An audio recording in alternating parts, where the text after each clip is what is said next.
میں یہ بھی جاننا چاہوں گا کہ تمام اصحاب جو ہیں، ہم یہ اس بات پر یقین رکھتے ہیں کہ جنتی ہیں، تو اس اعتبار سے عشرہ مبشرہ جنہیں وہ 10 نفوس قدسیہ صحابہ اکرام کہ جنہیں حضور علیہ السلام نے دنیا میں جنت کی بشارت عطا فرما دی، میں چاہتا ہوں ان کا مقام جو مرتبہ ہے جو جماعت صحابہ میں، کچھ فرمائیے۔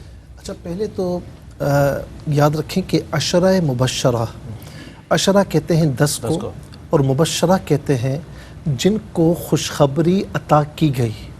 تو عشرہ مبشرہ نہیں ہوتا، عشرہ مبشرہ، بعض لوگ مبشرہ پڑھتے ہیں، مبشرہ کہتے ہیں خوشخبری دینے والا، اور مبشرہ شین پر زبر کے ساتھ جس کو خوشخبری دی گئی ہو، ٹھیک ہے نا۔ اچھا، یہ وہ 10 صحابہ اکرام خوش نصیب ہیں کہ جن کو اللہ کے پیارے محبوب صلی اللہ علیہ وسلم نے سب سے پہلے جنت کی بشارت عطا فرمائی، سبحان اللہ۔ ورنہ اس کے بعد کئی اور صحابہ کو بھی جنت کی بشارت عطا فرمائی، اور ویسے ہمارا یہ عقیدہ ہے کہ سارے صحابی جنتی ہیں۔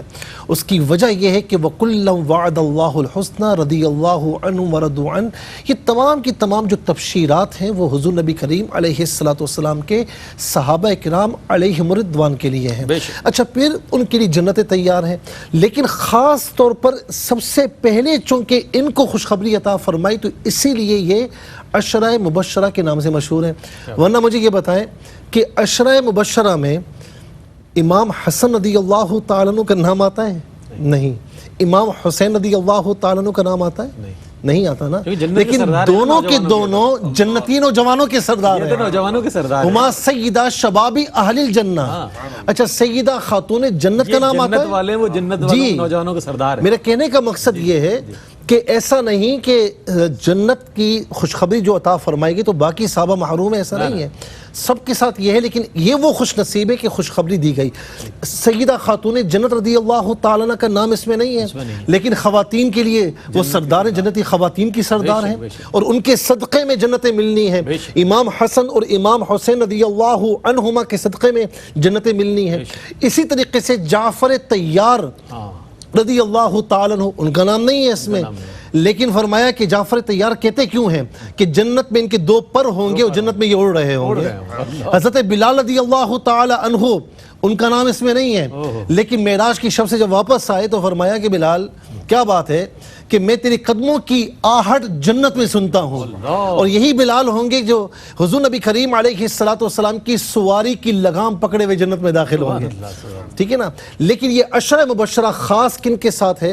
جس میں 4 خلفائے راشدین شامل ہیں، سیدنا صدیق اکبر، سیدنا عمر بن خطاب، سیدنا عثمان غنی، سیدنا مولا علی المرتضی رضی اللہ عنہم اجمعین، پھر اس کے ساتھ ساتھ حضرت طلحہ، حضرت زبیر، عبد الرحمن بن عوف، اور اس کے ساتھ ابو عبیدہ بن جراح رضی اللہ تعالیٰ عنہ، سعید بن زید رضی اللہ تعالیٰ عنہ، اور سعد بن ابی وقاص رضی اللہ تعالیٰ عنہ، یہ تمام کے تمام عشرہ مبشرہ کہلاتے ہیں، اور ان کی خدمات کسی سے ڈھکی چھپی نہیں ہے۔ خلفائے راشدین کی ہم تو اکثر بات کرتے ہیں، سعد بن ابی وقاص وہ ہیں رضی اللہ تعالیٰ عنہ کہ جب جنگ احد کے موقع پر تیر پہ تیر برسا رہے ہیں تو حضور نبی کریم علیہ السلام نے کیا فرمایا؟ آپ دیکھیں کہ جب صحابہ اپنے پیارے محبوب سے بات کرتے تو بات کرنے سے پہلے کہتے کہ فدا کا امی و ابی، ہمارے ماں باپ آپ پر قربان ہو جائیں، لیکن حضور نبی کریم علیہ السلام اس موقع پر سعد بن ابی وقاص رضی اللہ تعالیٰ عنہ کے لیے فرماتے کہ سعد تجھ پر میرے ماں باپ قربان ہو جائیں۔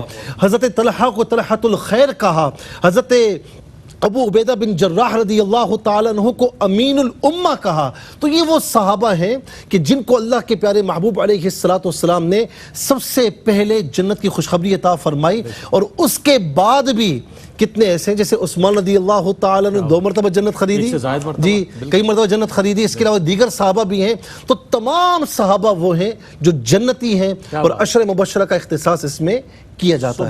سبحان اللہ، سبحان اللہ۔ دیکھیں، نفس صحابیت میں تو سب کو شرف صحابیت حاصل ہے، لیکن حضور نے جو ہے سب کو نوازا، اور ایسا نوازا سبحان اللہ، آج امت کے لیے وہ رول ماڈل کے طور پر سامنے نظر آتے ہیں، جیسے کہ عشرہ مبشرہ کے حوالے سے۔